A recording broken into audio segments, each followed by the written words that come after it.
Hello, my name is Hannah Nost, and this is my presentation on sitting to standing with the new prosthetic design.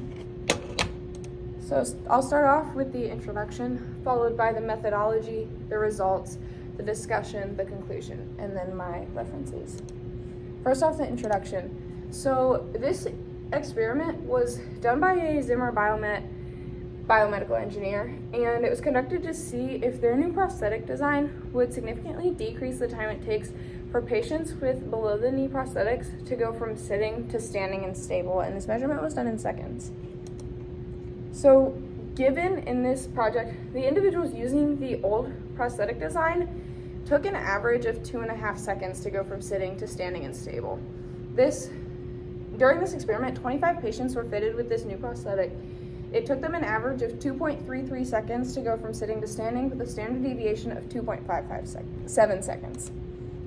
And so the company is trying to determine whether or not the new prosthetic design significantly decreases the time it takes for individuals to go from sitting to standing and stable at a 95% confidence level. So for this experiment, the null hypothesis was that this new prosthetic does not significantly decrease the time it takes for patients to go from sitting to standing, and the alternative is that it does decrease this.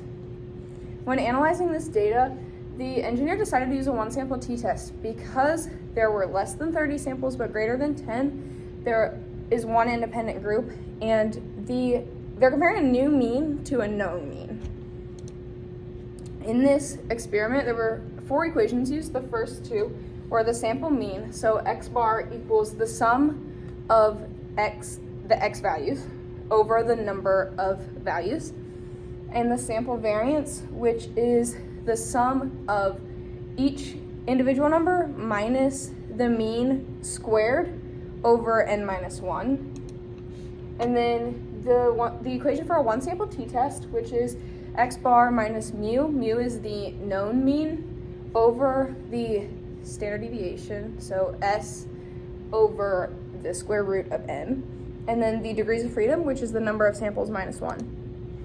And then in the results, so there was one sample, 25 of it, the mean was 2.33, and the standard deviation was 2.557. During this test, the null hypothesis was that mu equals 2.5, and the alternative was that mu is less than 2.5.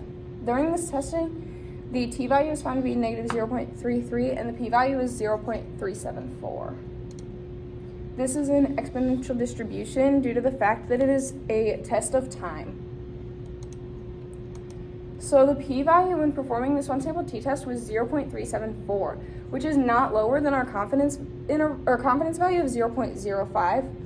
This means that the new prosthetic does not significantly decrease the time that it takes for an individual to go with a below-the-knee prosthetic to go from sitting to standing and stable.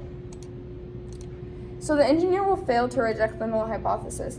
This is because that although the mean is lower, it's based on the statistics test, the difference is not significant enough to reject the null hypothesis. And then here are my references.